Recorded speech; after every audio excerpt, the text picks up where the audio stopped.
One of my personal heroes, Cody Wilson, is back in the public eye. Explaining who he is and all he's done would take upwards of at least 10 minutes, so if you're interested in learning his story, I have a YouTube video titled Cody Wilson, the Modern Sisyphus, that I'll leave a link to in the description of this video, and an end screen link at the end of this video. Briefly, he's a cryptoanarchist, technologist, gun rights activist, who created the first fully 3D printed firearm and released CAD 3D files for guns online. He was also the creator of Hatreon, the online platform to crowdfund creators who were kicked off of Patreon or similar platforms for their political ideologies.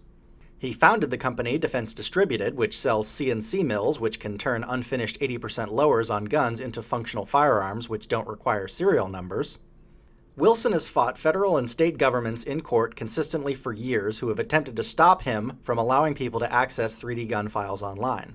And overall, he's just an incredibly well-spoken, passionate defender of human liberty. I strongly encourage all of you to look up some of his interviews on YouTube. In 2018, his story took a turn for the worse, and he has been completely silent on Twitter and has given no interviews after it came out that he was arrested in Taiwan for allegedly having sex with a 16-year-old girl that he met on the website sugardaddymeet.com. The legal age of consent in Texas, where this allegedly occurred, is 17.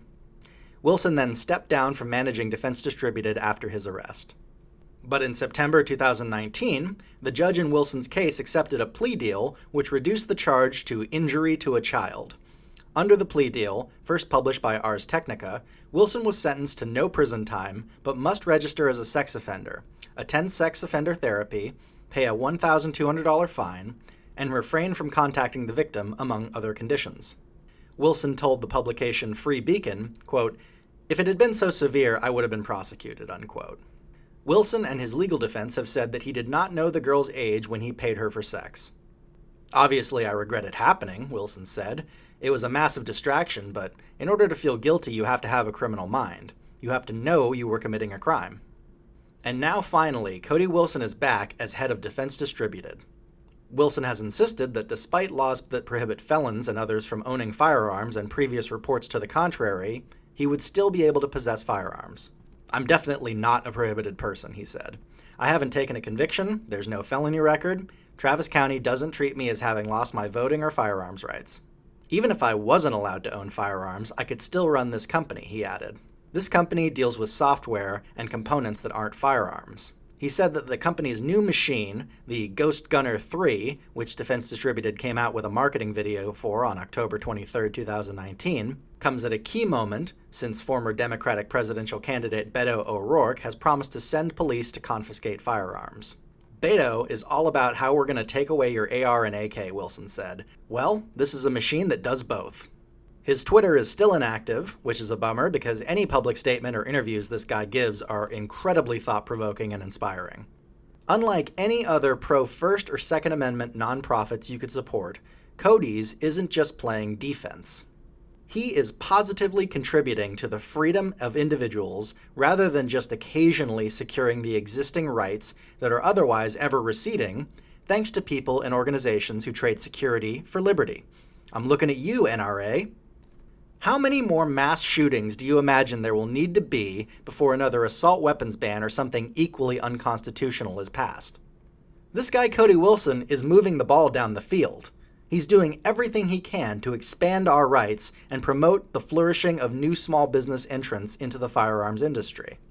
We as conservatives are much too comfortable, in my opinion, assuming that leftists will hit some imaginary line where they'll stop trying to infringe on our rights out of some sense of sheer embarrassment, or that the silent majority in this country will finally wake up and just say no.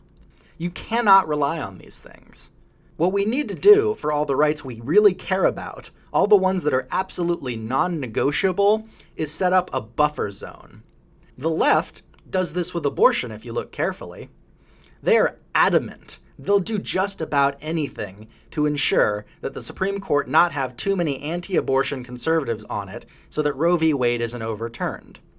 But Roe v. Wade being overturned wouldn't make abortions illegal in the US. It would simply throw the question back to individual states.